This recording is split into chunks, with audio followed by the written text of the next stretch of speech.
എന്താ സുഹൃത്തുക്കളെ, ഇത് നമ്മുടെ നാട് വെള്ളരിക്ക പട്ടണമാണ്. നമസ്കാരം, മൊമെന്റ്സ് എഫക്ട്സ് വീഡിയോയിലേക്ക് സ്വാഗതം. ദിലീപാണ് നമുക്ക് ഇന്നും നാളെയും ഇനി ഒരാഴ്ചത്തേക്ക് അല്ലെങ്കിൽ ഒരു മാസത്തേക്ക് നമ്മുടെ പ്രിയപ്പെട്ട താരം, നമ്മുടെ പ്രിയപ്പെട്ട ചർച്ചാ വിഷയം. ദിലീപിന് ഈ ബലാത്സംഗത്തിന് കൊട്ടേഷൻ കൊടുത്ത കേസിൽ തെളിവില്ല എന്ന് പറഞ്ഞുകൊണ്ട് കോടതി അദ്ദേഹത്തെ വെറുതെ വിടുകയുണ്ടായി. കോടതിക്ക് അത്രമാത്രമേ കഴിയൂ. ഇനി തെളിവില്ലെങ്കിൽ, തെളിവിന്റെ അഭാവത്തിൽ ഇനിയിപ്പോൾ ബലാത്സംഗക്കാരനായിരുന്നാലും അല്ലെങ്കിൽ കൊലപാതകയായാൽ പോലും കോടതിക്ക് അത്രമാത്രമേ ചെയ്യാൻ കഴിയൂ. പക്ഷേ മറ്റൊന്ന്, ഇതിൽ സഹ കുറ്റവാളികളായ 1 തൊട്ട് 6 വരെയുള്ള കുറ്റവാളികളാണെന്ന് കോടതി കണ്ടെത്തുകയും അവർക്ക് ശിക്ഷ വിധിക്കുകയും ഒക്കെ ഉണ്ടായി. 20 കൊല്ലം കഠിന തടവാണ് അവർക്ക് ശിക്ഷ വിധിച്ചിരിക്കുന്നത്. ഈ 20 കൊല്ലം അത് കുറഞ്ഞുപോയി, മാക്സിമം വേണം എന്നുള്ള രീതിയിലുള്ള ചർച്ചകളൊക്കെയാണ് ഇപ്പോൾ മാധ്യമങ്ങളിൽ കൊണ്ടുപിടിച്ച് നടക്കുന്നത്. അതിനോടൊപ്പം തന്നെ ദിലീപിനെ വെറുതെ വിടാനുണ്ടായ നിഗൂഢതകളെ കുറിച്ചും നമ്മുടെ മാധ്യമങ്ങളിൽ ഇപ്പോൾ ചർച്ച ചെയ്യപ്പെടുന്നുണ്ട്.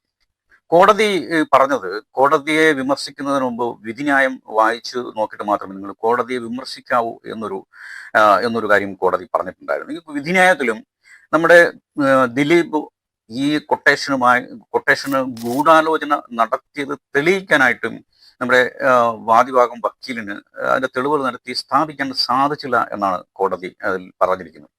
എങ്ങനെ കഴിയും മേഡം? ഈ തെളിവുകളൊക്കെ ഗൂഢാലോചനക്കാരനും നമ്മുടെ വക്കീലും കൂടി ചേർന്ന് നശിപ്പിച്ചതൊക്കെ നിങ്ങൾ അറിഞ്ഞില്ലേ? നിങ്ങളുടെ കോടതിയുടെ കസ്റ്റഡിയിൽ ഉണ്ടായിരുന്ന തെളിവ് പോലും, അതായത് മെമ്മറി കാർഡ് പോലും ഇവർ അടിച്ചു മാറ്റിക്കൊണ്ടുപോയി മാനിപ്പുലേറ്റ് ചെയ്തതൊന്നും മേഡം അറിഞ്ഞില്ലേ? ഹാ കഷ്ടം എന്നേ പറയാനുള്ളൂ.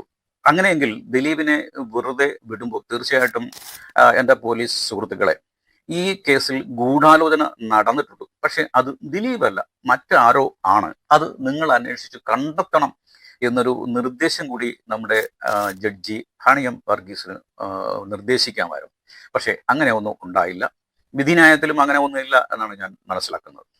ഒരുപക്ഷെ ദിലീപിനെ ഇങ്ങനെ വെറുതെ വിടുക എന്നുള്ളൊരു ഉദ്ദേശം മാത്രമായിരിക്കാം നമ്മുടെ ജഡ്ജിക്ക് ഉണ്ടായിരുന്നത്. ഞാനിന്ന് ഈ വീഡിയോയിൽ 2 കാര്യങ്ങളാണ് പ്രധാനമായിട്ടും ഞാൻ പറയുന്നത്. ഒന്ന്, നമ്മുടെ മനുജ മൈത്രി ഇപ്പോൾ വർക്ക് ചെയ്യുന്നത് നമ്മുടെ മറുനാടൻ ചാനലിലാണ്. അപ്പോൾ മറുനാടൻ്റെ മറ്റൊരു യൂട്യൂബ് ചാനലിൽ അവർ നമ്മുടെ ദിലീപിൻ്റെ അഡ്വക്കേറ്റായ രാമൻപിള്ളയെ കുറിച്ച് ചെയ്തൊരു വീഡിയോ. പിന്നെ രണ്ടാമത്തെ കാര്യം, നമ്മുടെ ദിലീപ് കോടതിക്ക് ഉള്ളിലേക്ക് വരുമ്പോൾ നമ്മുടെ ജഡ്ജി അദ്ദേഹം എഴുന്നേറ്റ് നിന്നു എന്നുള്ളൊരു അലിഗേഷൻ. ഈ 2 കാര്യങ്ങളെ കുറിച്ചാണ് പ്രധാനമായിട്ടും ഈ വീഡിയോ പറയുന്നത്. അതുകൊണ്ട് നിങ്ങൾ ഈ വീഡിയോ ഒന്ന് സ്കിപ്പ് ചെയ്യാതെ ഒന്ന് കാണാൻ ശ്രമിക്കുക പ്ലീസ്. നമ്മുടെ ജഡ്ജി ഹണി എം വർഗീസ് ദിലീപിനെ കണ്ടപ്പോൾ കസേരയിൽ നിന്ന് എഴുന്നേറ്റ് എന്നൊരു അലിഗേഷൻ. യഥാർത്ഥത്തിൽ മൂട്ടകടി കൊണ്ടോ അല്ലെങ്കിൽ വേറെ എന്തോ അസ്ഥിത കൊണ്ടോ ആണ് നമ്മുടെ മേഡം എഴുന്നേറ്റത്. ആ സമയത്താണ് നമ്മുടെ പകയൻ ദിലീപ് കയറി വന്നത്. അല്ലാതെ അയ്യേ അതല്ലെങ്കിൽ പത്മശ്രീ, പത്മഭൂഷൺ, പത്മവിഭൂഷൺ ഇങ്ങനെയുള്ള ബഹുമതികൾ, അതോടൊപ്പം നല്ല നടനുള്ള സംസ്ഥാന ചലച്ചിത്ര അവാർഡുകൾ 4 എണ്ണം, നാഷണൽ അവാർഡ് ഒരു 5-8 എണ്ണം, അതുപോലെ തന്നെ ദാദാ സാഹിബ് ഫാൽക്കെ അവാർഡ്, ഇതൊക്കെ ഈ പ്രായത്തിൽ തന്നെ നേടിയ ഒരു മഹാനടൻ നമ്മുടെ കോടതിക്കുള്ളിലേക്ക് കയറി വന്നപ്പോൾ അറിയാതെ ബഹുമാന പുരസ്സരം എഴുന്നേറ്റ് പോയതാകാം. അല്ലാതെ ഇതൊന്നുമല്ല കാരണമെങ്കിൽ ദാ ഇങ്ങനെ.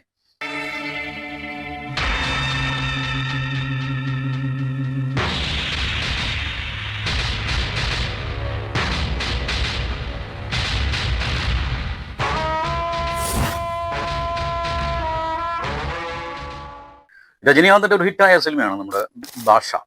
ഈ ഭാഷയിൽ ഈ ബോംബെ അധോലോകം അടക്കി വാണിരുന്ന ഒരു ഗ്യാങ് ലീഡർ ഇങ്ങനെ ഓട്ടോറിക്ഷ ഡ്രൈവറുടെ വേഷത്തിൽ ഇങ്ങനെ പെട്ടെന്ന് നടന്നു വരുന്നത് കാണുമ്പോൾ ഒരു ഉന്നത പോലീസ് ഉദ്യോഗസ്ഥൻ അദ്ദേഹത്തിന്റെ ഈ പഴയ കാര്യങ്ങൾ ഇങ്ങനെ ഓർത്തിട്ട് അറിയാതെ അദ്ദേഹം പോലീസ് ഉദ്യോഗസ്ഥൻ എഴുന്നേറ്റ് പോകുന്ന ഒരു രംഗമാണ് നമ്മൾ കണ്ടത്. അതുപോലെ ഈ 7-8 വർഷങ്ങൾക്ക് മുമ്പ്, അതായത് നമ്മുടെ ഈ കൊട്ടേഷൻ ബലാത്സംഗം കേസ് വരുന്നതിന് മുൻപ് നമ്മുടെ മലയാള സിനിമാ മേഖല ഒരു ഗുണ്ട സെറ്റപ്പോട് കൂടി ഭരിച്ചിരുന്ന ഒരു ഗ്യാങ്ങിന്റെ ലീഡർ ഇങ്ങനെ കോടതിക്കുള്ളിലേക്ക് കയറി വരുന്നത് കണ്ടപ്പോൾ ആദരപൂർവം അറിയാതെ നമ്മുടെ മേഡം എഴുന്നേറ്റ് പോയതാകാം. അല്ലാതെ അയ്യേ ഇതൊന്നുമല്ല കാരണമെങ്കിൽ തീർച്ചയായിട്ടും കീശയിൽ വീണ കാശിന്റെ വലിപ്പം ഓർത്തിട്ടായിരിക്കാം. അതിൽ സംശയമില്ല. നമ്മുടെ നമ്മുടെ ജഡ്ജി അദ്ദേഹം ഹണി എം വർഗീസ് അവർ അത്ര വെടിപ്പല്ല എന്നുള്ള ചില വാർത്തകളും നമ്മൾ കേൾക്കുകയുണ്ടായി. ജഡ്ജി ഹണി എം വർഗീസ് സുഹൃത്തായി ഷേർലിയെ കൊണ്ട് വിധി തയ്യാറാക്കിയെന്നും ദിലീപിന്റെ സുഹൃത്തും പ്രതിയുമായ ശരത്തിനെ കാണിച്ച് കച്ചവടം ഉറപ്പിച്ചെന്നുമാണ് കത്തിന്റെ ഉള്ളടക്കം. ദിലീപ് കുറ്റവിമുക്തനാക്കപ്പെടുമെന്ന സന്ദേശം ഉൾപ്പെടുന്ന ഉമക്കത്ത് ലഭിച്ചത് ഡിസംബർ 2-ാം തീയതിയാണ്. നിങ്ങൾ ഒന്ന് മാത്രം ഒന്ന് ആലോചിച്ച് നോക്കുക, ഈ കോടതിക്ക് എന്താ ലഡ്ഡു കച്ചവടം വല്ലതും ഉണ്ടോ നോക്കുക. അതായത് ദിലീപ് കുറ്റക്കാരനല്ല എന്ന് കോടതി പറയുന്നതിന് മുൻപ് തന്നെ കോടതി വളപ്പിൽ ലഡ്ഡു വിതരണം ആരംഭിച്ചു എന്നുള്ളതാണ്. ഇതുകൊണ്ടാണ് ഞാൻ ചോദിച്ചത്. ആദ്യമേ ഈ വീഡിയോയുടെ ആരംഭത്തിലേ ഞാൻ പറഞ്ഞു, ഇത് എന്താ സുഹൃത്തുക്കളെ, ഇത് വിള്ളരിക്കപ്പെടണം വല്ലതുമാണോ? യഥാർത്ഥത്തിൽ ഈ കോടതി വിധി എന്താണെന്ന് നമ്മുടെ ഈ ഗൂഢാലോചനക്കാരനും അവന്റെ കൂട്ടാളികൾക്കുമൊക്കെ നേരത്തെ വെളിവായി കിട്ടി എന്നുള്ളതാണ് ഇതിന്റെ വസ്തുത.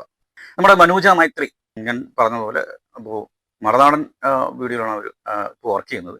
അപ്പോൾ മറുനാടൻ്റെ തന്നെ മറ്റൊരു യൂട്യൂബ് ചാനൽ ഒരു വീഡിയോ ആണ്. ആ വീഡിയോയിൽ ദിലീപിന്റെ അഡ്വക്കേറ്റായ രാമൻപിള്ളയെ കുറിച്ചാണ് അവർ ആ വീഡിയോ ചെയ്തിരിക്കുന്നത്. വീഡിയോ നല്ല സൂപ്പറാണ്, അതിലൊരു സംശയമില്ല. അതായത് ദിലീപിനെ തൂക്കിക്കൊല്ലണം, ഈ അത്ര വേണ്ട ജീവപര്യന്തം മതിയായിരുന്നു, മറ്റു ചിലരൊക്കെ ആ ഒലത്തും ഇങ്ങുവ എന്നൊക്കെ വെല്ലുവിളിച്ചുകൊണ്ട് അട്ടഹാസവും ബഹളവുമായി മീഡിയയിലൊക്കെ ഇങ്ങനെ നിറഞ്ഞു നിൽക്കുമ്പോൾ ഒരു വ്യത്യസ്ത ആംഗിളിൽ ഒരു വീഡിയോ, ക്രിമിനൽ വക്കീൽ രാമൻ പിള്ളയുടെ നാൾ വഴിയിലൂടെ ഒരു യാത്ര.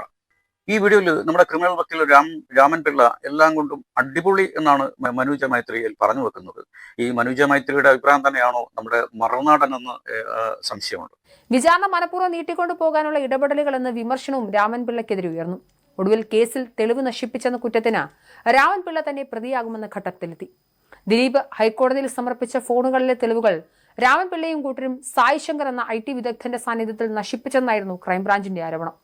ഇതൊന്നും മനോജ മൈത്രി നിങ്ങൾ പറയുന്നത് പോലെ ആരോപണമൊന്നുമല്ല, ഇതാണ് യഥാർത്ഥ സത്യം. അതായത് ഈ കേസ് ത്തോളം വലിച്ചു നീട്ടിക്കൊണ്ടുപോകാൻ നമ്മുടെ ഈ ഗൂഢാലോചനക്കാരൻ നമ്മുടെ വക്കീലുമൊക്കെ ശ്രമിച്ചത് നമ്മൾ കണ്ടതാണ്. ഉണ്ടായിരുന്ന ഡിജിറ്റൽ തെളിവുകൾ പോലും ഇവർ നശിപ്പിച്ചു എന്നുള്ളതാണ്. റെക്കോർഡ് ചെയ്ത പെൻഡ്രൈവ്, അതുപോലെ തന്നെ സംഭാഷണങ്ങൾ റെക്കോർഡ് ചെയ്ത് സ്റ്റോർ ചെയ്തിരുന്ന മെമ്മറി കാർഡൊക്കെ ഇവർ മാനിപ്പുലേറ്റ് ചെയ്ത് കണ്ടാണ്. ഇത് മെമ്മറി കാർഡ് എന്ന് പറഞ്ഞാൽ കോടതിയുടെ കസ്റ്റഡിയിൽ ഉണ്ടായിരുന്നൊരു തെളിവാണ് എന്നുകൂടി നിങ്ങൾ അറിയണം. ഇതൊക്കെ അടിച്ചു മാറ്റിക്കൊണ്ടുപോയി ആണ് ഇവര് മാനിപ്പുലേറ്റ് ചെയ്തത്. അതുകൊണ്ടാണ് ഈ ഈസിയായിട്ട് ഈ കേസിൽ നിന്ന് ദിലീപിനെ, ഈ വക്കീലിന് ഊരിക്കൊണ്ടുവരാൻ സാധിച്ചത്. ഒക്കെ പോട്ടെ, നമ്മളത് ഈ കേൾക്കുന്ന 1-2 തെളിവുകൾ നിങ്ങളൊന്ന് കേട്ടു നോക്കുക. സുനിയുടെ ബാക്കി എല്ലാ വാക്കുകളും വിശ്വസിക്കാം, ദിലീപിലേക്ക് എത്തുന്ന കാര്യങ്ങൾ മാത്രം വിശ്വസിക്കുന്നില്ലേ ഓർമ്മ. ഈ നടിക്ക് ഈ പൾസ സുനിയുമായി അത്ര രീതിയിലുള്ള യാതൊരു ബന്ധവുമില്ല. പിന്നെ ഞാൻ പച്ചയ്ക്ക് കത്തിക്കും എന്ന് പറഞ്ഞത് ഭാമയാണ് കേട്ടിരിക്കണത്. ദിലീപേട്ടനെ എതിർത്ത് കഴിഞ്ഞാല് സംവിധായകൻ വിനയൻ പുറത്ത്, എത്ര WCSലെ പെണ്ണുങ്ങൾ മുഴുവൻ പുറത്ത്, എത്ര പേര് പുറത്ത്. ജഡ്ജിന്റെ ചെസ്റ്റിലിരിക്കുന്ന വീഡിയോ നഷ്ടപ്പെടുകയാണ്, അല്ലെങ്കിൽ അതിലേക്ക് ആക്സസ് ഉണ്ടാവണം ആർക്കോ. FIR എന്നിട്ട് സുപ്രീം കോടതി വരെ എത്തി. ചെറിയ FIR ഇവിടെ ഇരുന്ന് അടയിരുന്ന് തീർന്നില്ല, അത് ഹൈക്കോടതി പോകുന്നു, അത് സുപ്രീം കോടതി പോകുന്നു, അത് ഡിസ്ചാർജ് ചെയ്യാൻ കോടതിയോട് ആവശ്യപ്പെടുന്നു, അത് വീണ്ടും സുപ്രീം കോടതിയിൽ പോകുന്നു. എന്ന എല്ലാ സമയത്തും കോടതികൾ പറയുന്നത് ഇയാളെ പിടിക്കാൻ കാരണമായ അലിഗേഷൻ ഉണ്ട്. നമ്മുടെ മനൂജ മൈത്രിയുടെ ഈ മാളൂർ വക്കീലും 10,000 രൂപയും ഉണ്ടെങ്കിൽ നമുക്ക് ആരെയും കൊല്ലാം എന്നുള്ളത്, 1000 രൂപയും മള്ളൂർ വക്കീലും ഉണ്ടെങ്കിൽ ആർക്കും ആരെയും കൊല്ലാമെന്ന് പണ്ടൊരു ചൊല്ലുണ്ട് എന്നുള്ള ആ ഒരു വാചകം ഞാനൊന്ന് ഇവിടെ ഒന്ന് മാറ്റി പറയുകയാണ്. അതായത് നമ്മുടെ രാമൻ പിള്ള വക്കീലും 5-8 കോടിയും ഉണ്ടെങ്കിൽ നമുക്കിവിടെ ആരെയും കൊല്ലാം. ഈ കേസിൽ ഉടനീളം നമ്മുടെ രാമൻ പിള്ള വക്കീലും നമ്മുടെ ഗൂഢാലോചനക്കാരും ചേർന്ന് തെളിവ് നശിപ്പിക്കുന്ന ഒരു പ്രക്രിയയാണ് നമ്മളിവിടെ കണ്ടത്. ഇവിടെ ഏത് ക്രിമിനൽ വക്കീലും ആദ്യം ചെയ്യുന്നത് നമ്മുടെ കക്ഷിയുടെ കഴുത്തിൽ കുരുക്ക് വീഴാൻ വല്ല തെളിവുണ്ടെങ്കിൽ ആ തെളിവിനെ ഇങ്ങനെ നശിപ്പിക്കുക എന്നുള്ളതായിരിക്കും അവിടെ ആദ്യത്തെ ലക്ഷ്യം. അതായത് ഇപ്പോൾ ഏതെങ്കിലും സ്ട്രോങ് ആയിട്ട് വല്ല സാക്ഷികളുണ്ടെങ്കിൽ അവരെ സ്വാധീനിക്കും, പൈസ കൊടുത്താണെങ്കിൽ അങ്ങനെ, അല്ലെങ്കിൽ ആ ഒരു സാക്ഷി ഇല്ലാതാക്കിയേ ഈ കേസ് വിജയിക്കാൻ പറ്റുമെങ്കിൽ കൊല്ലുന്ന സംഭവം വരെ നമ്മൾ കണ്ടിട്ടുണ്ട്. അതുപോലെ ഇത്തരത്തിലുള്ള കഴുത്തിൽ കുരുക്ക് വീഴുന്ന തെളിവുകളൊക്കെ മാനിപ്പുലേറ്റ് ചെയ്യാനാണ് ആദ്യമായിട്ട് ശ്രമിക്കുന്നത്. അങ്ങനെ മാത്രമേ ഈ കേസ് ജയിക്കാൻ പറ്റൂ. അതാണ് കൃത്യമായിട്ട് നമ്മുടെ രാമൻ പിള്ള വക്കീൽ ഇവിടെ ചെയ്തത്.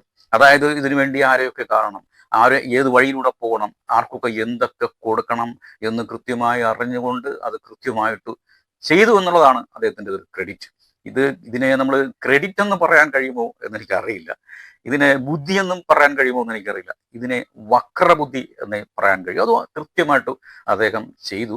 ഇതിൻ്റെ ഒരു വലിയൊരു പങ്ക് ഒരുപക്ഷെ നമ്മുടെ ജഡ്ജി ഹണി എം വർഗീസിനും കിട്ടിയിട്ടുണ്ടാകാം.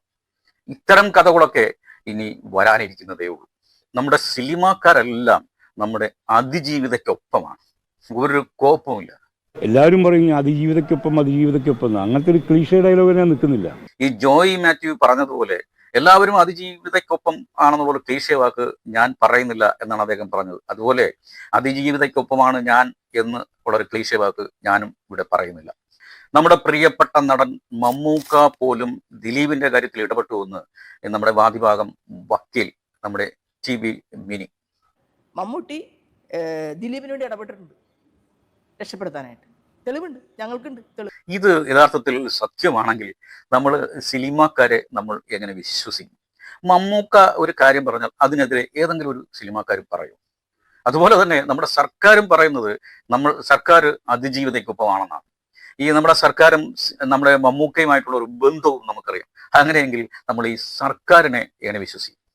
എൻ്റെ കൊച്ചയെ, അതിജീവിതയെ, ഇരയാക്കപ്പെട്ടവളെ, നീ ഇവരെയൊക്കെ വിശ്വസിച്ച് ഇവരുടെ പുറകെ നടന്നാൽ നിന്റെ സമ്പാദ്യവും നിന്റെ സമയവും കളയാമെന്നല്ലാതെ ഒരു പ്രയോജനവും ഉണ്ടാകില്ല. ഇവരെല്ലാം ഉടായിപ്പുകളാണ്. നിനക്ക് നേരിട്ട ഈ ഒരു അത്യാഹിതം, അതിന് ഗൂഢാലോചന നടത്തിയത് ദിലീപാണെന്ന് നീ വിശ്വസിക്കുന്നുവെങ്കിൽ, ഉറച്ച ബോധ്യമുണ്ടെങ്കിൽ അവൻ ചെയ്തതുപോലെ ഒരു ഗൂഢാലോചന, ഒരു കൊട്ടേഷൻ അങ്ങ് തീർക്കണം. ഇത് മാത്രമേ ഇതിന് മാർഗമുള്ളൂ. അതല്ലാതെ ഈ ക്രിമിനലിന്റെ പുറകെ നടന്നാൽ നിന്റെ ജീവിതം കട്ടപ്പുകയാവും, അതിൽ സംശയമില്ല. രാമൻ പിള്ള വക്കീലും 5-8 കോടിയും ഉണ്ടെങ്കിൽ നിന്നൊക്കെ സുഖമായിട്ട് നിനക്ക് ഊരിപ്പോരാ. ഒരു ബലാത്സംഗം കൊട്ടേഷൻ കൊടുത്തത് ചരിത്രത്തിൽ ആദ്യമാണ്. അങ്ങനെ ഒരാൾക്ക് ചെയ്യണം എന്ന് തോന്നുമെങ്കിൽ അവൻ പക്കാ ക്രിമിനലായിരിക്കും. അങ്ങനെ ഒരു പക്കാ ക്രിമിനൽ സഹതാപം അറിയിക്കുന്നില്ല, ഒരു ദയയും അറിയിക്കുന്നില്ല. അപ്പൊ ശരി, മറ്റൊരു വീഡിയോയുമായി വീണ്ടും കാണാം. ബൈ.